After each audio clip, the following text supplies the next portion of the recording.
എല്ലാവർക്കും മറ്റൊരു വീഡിയോയിലേക്ക് സ്വാഗതം.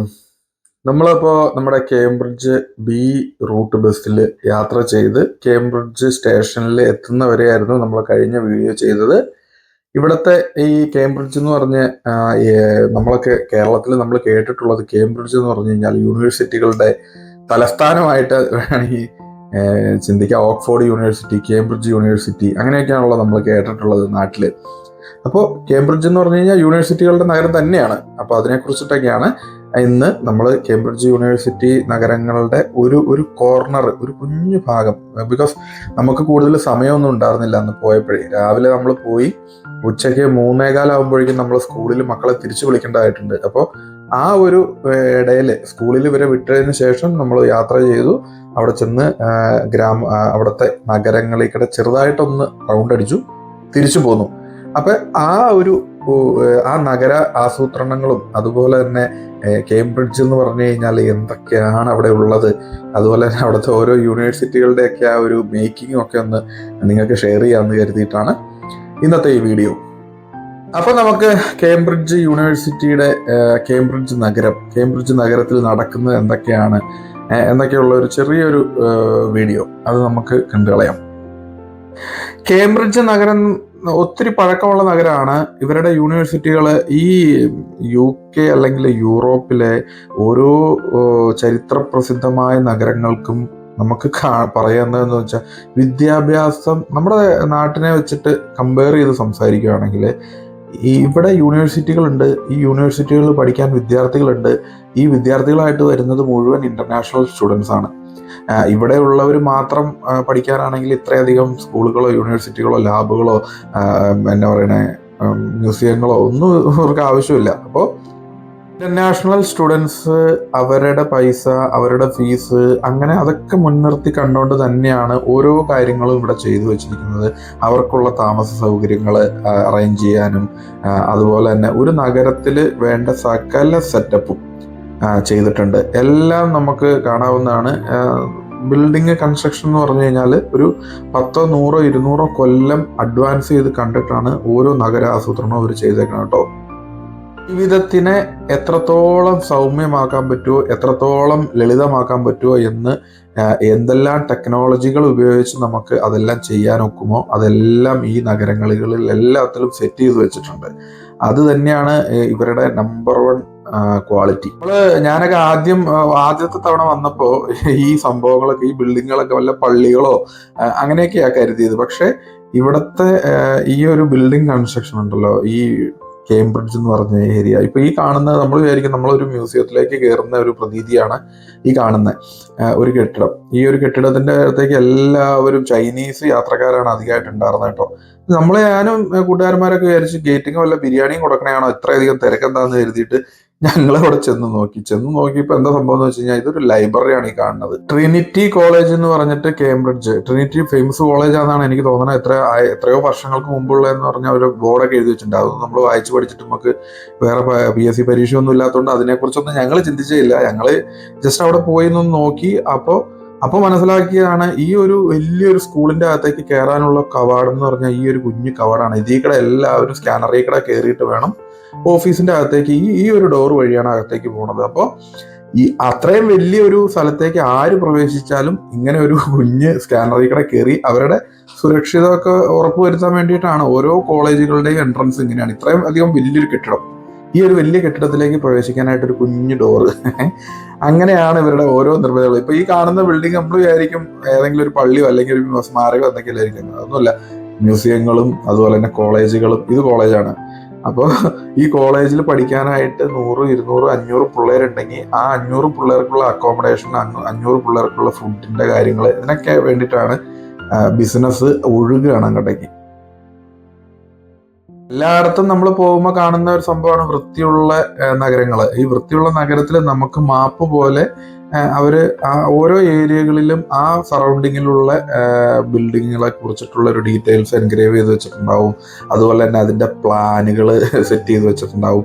നമ്മളിപ്പോൾ പൊസിഷനിൽ എവിടെയാണ് നിൽക്കണം ഒക്കെ കൃത്യമായിട്ട് ഈ കോപ്പറിന്റെ ഇതിലാണെന്ന് തോന്നുന്നു അവർ ചെയ്തേക്കണം കേട്ടോ. ഓരോ ബിൽഡിങ് പോലും ഇങ്ങനെ അത്രയും അടുത്ത തലമുറ വരുമ്പോൾ ഇതൊക്കെ കാണാനും പഠിക്കാനും അവർക്കത് പ്രയോജനപ്പെടുത്താനൊക്കെ ആയിട്ടാണ് അങ്ങനെ ചെയ്തു വെച്ചേക്കുന്നത് കേട്ടോ. എല്ലാ തരത്തിലുള്ള സ്ട്രീറ്റ് ആക്ടിവിറ്റീസും ഈ പറഞ്ഞ സ്ഥലങ്ങളിലൊക്കെ ഉണ്ട്. പാട്ട് പാടുന്നവരുണ്ട്, മൈക്കിൽ കോമഡി പരിപാടികൾ നടത്തുന്നവരുണ്ട്. ഇതൊക്കെ എന്നിട്ട് അവരുടെ ഫ്രണ്ടിൽ അവരൊരു പെട്ടി വെച്ചിട്ടുണ്ടാവും. ആ പെട്ടി വെച്ചേക്കണതിൻ്റെ അകത്ത് നമ്മൾ പെൻസോ അല്ലെങ്കിൽ പൈസയോ പൗണ്ടായിട്ടോ അല്ലെങ്കിൽ ഇത്ര പൈസ ചില്ലറ പൈസയായിട്ടോ ഒക്കെ കൊണ്ടുവന്ന് നമുക്ക് ഇടാം. പക്ഷെ അതിൻ്റെ അകത്ത് വേറൊരു കോമഡി, ഇപ്പം നമ്മൾ ചില്ലറ ഇല്ലാന്ന് കരുതി അപ്പോൾ അവരുടെ അടുത്ത് പറയണേ, അവർ നമ്മുടെ നാട്ടിലൊക്കെ ഇപ്പം അമ്പലങ്ങളിലൊക്കെ QR കോഡ് സ്കാൻ ചെയ്ത് പൈസ സെൻഡ് ചെയ്യാൻ വേണ്ടിയിട്ട് അമ്പലങ്ങളും പള്ളികളിലൊക്കെ ആയി. അങ്ങനെ സ്ട്രീറ്റിൽ നിന്ന് പാടുന്ന ആൾക്ക് പൈസ കൊടുക്കാൻ പോലും നമുക്ക് കാർഡ് ടാപ്പ് ചെയ്യാം, അതുപോലെ തന്നെ സ്കാനർ യൂസ് ചെയ്യാം. അങ്ങനെ എന്തായാലും സിമ്പിളാണ്. പക്ഷെ എല്ലാ കാര്യങ്ങളും മനുഷ്യന് ഏറ്റവും ഫാസ്റ്റ് ആയിട്ടുള്ള ഒരു ലൈഫിലാണ് ലോകത്ത് എല്ലാവരും ജീവിക്കുന്നത്. ബസ് സ്റ്റാൻഡിനോട് ചേർന്നിട്ട് തന്നെ വലിയൊരു ഗാർഡൻ പോലെ ഒരു സംഭവമുണ്ട്. ഈ പറഞ്ഞ സംഭവം വെറുതെ ഇത്രയധികം ഏരിയ വെറുതെ ആളുകൾക്ക് വൈകുന്നേരം വന്ന് എന്റർടൈൻമെന്റ് ചെയ്യാനും കൊച്ചുങ്ങളെ കൊണ്ടുവന്ന് കളിക്കാനും അതുപോലെ തന്നെ ഈ കേംബ്രിഡ്ജ് നഗരം കാണാൻ വരുന്നവർക്ക് വേണ്ടിയിട്ട് ഒക്കെ ആക്കിയിട്ടേക്കണം. ഇനി ബൊട്ടാണിക്കൽ ഗാർഡൻ എന്ന് പറഞ്ഞിട്ട് കുറച്ച് മാറിയിട്ടുണ്ട്. ബൊട്ടാണിക്കൽ ഗാർഡനിലൊക്കെ ഒരാൾ കയറാൻ 16 പൗണ്ട് നമ്മൾ കൊടുക്കണം കേട്ടോ. അപ്പോഴാണ് നമ്മുടെ നാട്ടിലൊക്കെ കാണാത്ത ഇതൊക്കെ എല്ലാവരും ഈ സന്തോഷ് ജോർജ് കുളങ്ങരയുടെ വീഡിയോസിലൊക്കെ ഇട്ട് കണ്ടിട്ടുള്ളതാണ്. ക്യൂ നിന്ന് ബസ്സിൽ കയറുക, അങ്ങനെയൊക്കെയുള്ള സംഭവങ്ങൾ. കുറേ അധികം മ്യൂസിയങ്ങളും അതുപോലെ തന്നെ സുവോളജി ലാബുകള്, സുവോളജി മ്യൂസിയം, ബോട്ടണി മ്യൂസിയം, അങ്ങനെ ഓരോ സബ്ജക്റ്റിനും ഓരോ മ്യൂസിയങ്ങളുണ്ട്. ഇവിടെയൊക്കെ എൻട്രി ഫ്രീ ആണ്. അപ്പൊ ഞങ്ങൾ ഇതിനു മുന്നേ പോയപ്പോൾ ഫിറ്റ്സ്വെൽ മ്യൂസിയം എന്ന് പറഞ്ഞിട്ട് അവിടെ ഈജിപ്തിൽ നിന്ന് കൊണ്ടുവന്നേക്കണ മമ്മിയൊക്കെ അവിടെ ഇത് ചെയ്തു വെച്ചിട്ടുണ്ട്. അപ്പൊ അത്രയധികം പഴക്കമുള്ള കാര്യങ്ങളൊക്കെ ഇവര് ഒരു കാലത്ത് കോളനിവൽക്കരിച്ചിരുന്ന സമയത്ത് കൊണ്ടുവന്നത്, പൈസ കൊടുത്ത് മേടിച്ചതും അവിടുന്ന് പിക്ക് ചെയ്ത് വന്നേക്കണ സാധനങ്ങളൊക്കെ ആയിരിക്കും. അപ്പൊ അതൊക്കെ ഇവിടെ ഇങ്ങനെ സൂക്ഷിച്ച് അവരതിനെ മെയിൻറ്റെയിൻ ചെയ്യുന്നുള്ളതാണ് നമ്പർ 1 ആയിട്ടുള്ളൊരു കാര്യം. എന്നിരുന്നാലും ഈ പറഞ്ഞ പോലെ ഇനി അടുത്ത ഒരു ട്രിപ്പ് പോകുമ്പോൾ കുറച്ചുകൂടി കൂടി വീഡിയോസ് കൂടുതലായിട്ട് എടുക്കാനും അതുപോലെ തന്നെ ആ ഒരു എന്നാ പറയുക ഓരോ നഗരത്തിൻ്റെയും ഭംഗി ആസ്വദിക്കുക എന്നുള്ളതാണ് മെയിനായിട്ടും. അതുപോലെ വൃത്തിയുള്ള റോഡുകളും വൃത്തിയുള്ള നഗരങ്ങളുമാണ് മെയിനായിട്ടുള്ളത്. പിന്നെ നമ്മൾ പോകുമ്പോൾ നമുക്ക് എല്ലാം കാർഡ് ഓപ്പറേറ്റഡും മെഷീൻ ഓപ്പറേറ്റഡും ആയിട്ടുള്ള കാര്യങ്ങളാണ്. ടോയ്ലറ്റ് ആയിക്കോട്ടെ, ബസ് ടിക്കറ്റ് ആയിക്കോട്ടെ, എല്ലാം സിമ്പിളായിട്ട് മനുഷ്യന്റെ ജീവിതം എത്രത്തോളം സിമ്പിളാക്കാൻ പറ്റുമോ അങ്ങനെയാണ് ഇവിടെ ഓരോ കാര്യങ്ങളും ഡിസൈൻ ചെയ്ത് വെച്ചേക്കുന്നത്. നിങ്ങളിപ്പോൾ നമ്മൾ ഇങ്ങനെ നോക്കിയാൽ കാണാൻ പറ്റും, ഒരു ബസ് അവിടെ തിരിയാൻ വേണ്ടിയിട്ട് എത്ര കാറുകളാണ് ക്യൂവിൽ നിൽക്കുന്നത് നോക്കി. അപ്പം അത്രയധികം ക്ഷമയുള്ളൊരു സമൂഹമാണ് ഇവർ. ആ ഒരു അങ്ങനെയുള്ള ഒരു കൾച്ചറാണ് ഇവർ സെറ്റ് ചെയ്ത് വെച്ചേക്കണത്. ഇനി ഇൻ കേസ് നമ്മൾ വേറെ ഒരു കൾച്ചറിൽ നിന്ന് നമ്മൾ ഈ ഒരു പുതിയൊരു സ്ഥലത്തേക്ക് വരുന്നു, ഇപ്പൊ നമ്മുടെ ഇന്ത്യയിലോ അല്ലെങ്കിൽ നമ്മുടെ കേരളത്തിലോ ഒന്നും ഇങ്ങനത്തെ ഒരു കൾച്ചറില്ല, ഡ്രൈവിംഗ് സംസ്കാരമൊന്നുമില്ല, ഇങ്ങനെ സേഫ്റ്റായിട്ട് വണ്ടി ഓടിക്കണമെന്നൊന്നുമില്ല. അപ്പൊ അന്നേരം ഇവരെന്താ ചെയ്യണമെന്ന് വെച്ചാൽ നമ്മളെ പഠിപ്പിക്കുകയാണ്. നിങ്ങൾ ആദ്യം തിയറി പഠിക്കണം. തിയറി പഠിച്ച് അത് നിങ്ങൾ കൃത്യമായിട്ടുള്ള കാര്യത്തിൽ ഇംപ്ലിമെന്റ് ചെയ്യാനായിട്ട് ശ്രമിക്കണം. അവിടെ നിങ്ങൾ അത് പഠിച്ചിട്ട് നിങ്ങൾ പഠിച്ച് തിയറിയെ നന്നായിട്ട് പഠിച്ചു, അതിനുശേഷം നിങ്ങൾ റോഡിൽ ഇറങ്ങി കഴിഞ്ഞിട്ട് ബാഡായിട്ട് മിസ്ബിഹേവ് ചെയ്ത് കഴിഞ്ഞാൽ നിങ്ങൾ ഫൈൻ കൊടുക്കേണ്ടതായിട്ട് വരും. അപ്പോൾ അങ്ങനെയൊക്കെയാണ് ഒരു നഗരത്തിനെ, ഒരു രാജ്യത്തിനെ അവർ സേഫായിട്ട് കൊണ്ട്. ഏകദേശം 90 രാജ്യങ്ങളിലുള്ള ജനങ്ങൾ ഈ യുണൈറ്റഡ് കിങ്ഡത്തിൽ താമസിക്കുകയും ജോലി ചെയ്യുകയും ഒക്കെ ചെയ്യുന്നുണ്ട്. മൈഗ്രേറ്റ് ചെയ്ത് സ്വന്തമായിട്ട് ബ്രിട്ടീഷ് പാസ്പോർട്ടൊക്കെ ആയിട്ട് ജീവിക്കുന്നുണ്ട്.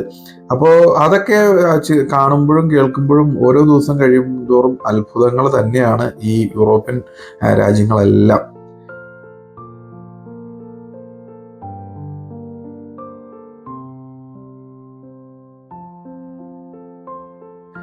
എന്തായാലും നമ്മൾ ഇങ്ങനെ ഒരു യാത്ര പുറപ്പെട്ട് നഗരങ്ങളും കാഴ്ചകളും കാണാനായിട്ട് ശ്രമിക്കുകയും അങ്ങനെയുള്ള വീഡിയോസ് നമ്മുടെ ചാനലിൽ അപ്ലോഡ് ചെയ്യുകയും അതുകൊണ്ട് തന്നെ പല കമന്റുകളും പോസിറ്റീവായിട്ടുള്ള കമന്റുകളും നെഗറ്റീവായിട്ടുള്ള കമന്റുകളും വരുന്നുണ്ട്. അതിൽ പോസിറ്റീവായിട്ടുള്ള കമന്റ് എന്ന് പറഞ്ഞു കഴിഞ്ഞാൽ പ്രായം ചെന്നവരുടെയൊക്കെയാണ്. അവർക്കൊന്നും ഇവിടെ ഇങ്ങനെ ഒരു നാട്ടിൽ വന്ന് ഇതൊന്നും കാണാനുള്ള ഒരു അവസരം ലഭിച്ചിട്ടില്ല.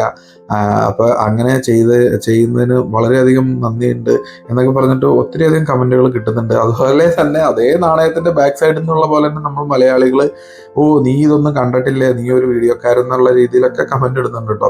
കമന്റ് ഇടുന്നവർ കമന്റ് ഇട്ടോളുക, അതൊന്നും ഒരു കുഴപ്പമില്ല. നമ്മൾ ലെഫ്റ്റ് ആയാലും റൈറ്റ് ആയാലും പോസിറ്റീവ് ആയാലും നെഗറ്റീവ് ആയാലും അതെല്ലാം നമ്മൾ കേൾക്കും.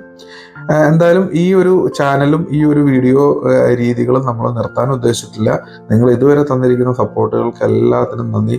ഇങ്ങനെ നമ്മൾ പോകുന്ന വഴിയിൽ ബി റൂട്ട് ബസ് വഴിയാണ് നമ്മൾ ഇങ്ങോട്ട് വന്നത്. അപ്പോൾ ഇതിൻ്റെ എൻഡിൽ കുറച്ചുകൂടെ അങ്ങ് ചെല്ലുമ്പോൾ നമ്മൾ ഇതിൻ്റെ ഒരു ബസ് സ്റ്റേഷൻ പോലെ ഒരു സ്ഥലമുണ്ടെന്ന് ഞാൻ പഴയ വീഡിയോയിൽ പറഞ്ഞിരുന്നു. അപ്പോൾ അവിടെ ഒരു 4-5 ബസ്സുകൾ ഇങ്ങനെ വരിയിൽ ക്യൂവിൽ നിൽക്കുന്ന കാണാം. ഒരു ബസ് ഫില്ലായി കഴിഞ്ഞ് കഴിയുമ്പോൾ ആ ബസ് അങ്ങ് പോകും, അടുത്ത ബസ്. അപ്പം നമുക്ക് ഒരു ബസ്സിൽ ഒരു പൗരന് ഒരു സ്ഥലത്ത് നിന്ന് വേറെ ഒരു സ്ഥലം വരെ പോകാനായിട്ട് നമുക്കൊരു ബസ്, ഗതാഗത സംവിധാനം ബസ്സാണല്ലോ, എല്ലാവരും ഉപയോഗിക്കുന്ന ബസ് സംവിധാനമാണല്ലോ. അപ്പൊ ആ ബസ് സംവിധാനത്തില് ഇന്ന് യാത്ര ചെയ്യാൻ എങ്കിലും ഉള്ള ഒരു എന്താ പറയണേ, ഇവര് നമ്മുടെ നാട്ടിലെ പൗരന്മാരാണ്, അവർ പൈസ തന്നിട്ടാണ് ബസ്സിൽ യാത്ര ചെയ്യുന്നത്. നിങ്ങൾ നോക്കിയാൽ കാണാം, ഒരു ബസ് കിടക്കുന്നു, 2 ബസ് കിടക്കുന്നു, 3 ബസ് കിടക്കുന്നു, 4 ബസ് കിടക്കുന്നു, ഒരു ഡയറക്ഷനിലാണ് പോണത്. ആ ഒരു ബസ് ഫില്ലായി കഴിയുമ്പോൾ അടുത്ത ബസ്സൊക്കെ പോകും, അതങ്ങ് പോയി കഴിഞ്ഞ് കഴിയുമ്പോൾ അടുത്ത ബസ് കയറി പോയിക്കൊണ്ടിരിക്കും. ഈ ഒരു ലൈനിൽ കൂടെ ഒരു ഡയറക്ഷനിൽ ഒരു ബസ്സിനാണല്ലോ അറ്റ് എ ടൈം പോകാൻ പറ്റുള്ളൂ. അപ്പൊ നമ്മുടെ യാത്രക്കാർക്ക് അത്രയധികം സുഗമമായിട്ട് ഒരു പൗരന് കൊടുക്കേണ്ട കൺസിഡറേഷൻ ആണ് പറയണത്. നമ്മുടെ നാട്ടിലൊക്കെ ഇങ്ങനെ ഒരു സംവിധാനം വന്നു കഴിഞ്ഞ് കഴിഞ്ഞാൽ എന്തിനാണ് 100, 200, 300 പ്രൈവറ്റ് ബസ്സുകൾ ഒരു റൂട്ടിൽ കൂടെ ഓടണത്? ഒരു ബസ് പോയതിനു ശേഷം KSRTC പ്രൈവറ്റോ ഒരു ബസ് പോയതിനു ശേഷം അടുത്ത ബസ് പോകുക, അതിൽ ഇരുന്ന് യാത്ര ചെയ്യാനുള്ളൊരു സൗകര്യം നമുക്ക് ലഭിക്കുമെന്നൊരു ഉറപ്പ് നമ്മൾ വീട്ടിൽ നിന്ന് ഇറങ്ങുവാണെങ്കിൽ തന്നെ നമുക്ക് എത്രത്തോളം മനസ്സിന്, നമ്മുടെ കാലിന്, മസിലുകൾക്കൊക്കെ എത്രത്തോളം റെസ്റ്റ് കിട്ടും നമ്മളൊന്ന് ആലോചിച്ച് നോക്കി. അപ്പോൾ അതൊക്കെയാണ് ശരിക്കും പറഞ്ഞു കഴിഞ്ഞാൽ ഓരോ രാജ്യങ്ങളും ചെയ്യേണ്ടത്, ഓരോ ജനങ്ങൾക്ക് വേണ്ടി നല്ല നല്ല കാര്യങ്ങളായിട്ട് ചെയ്യേണ്ടത്.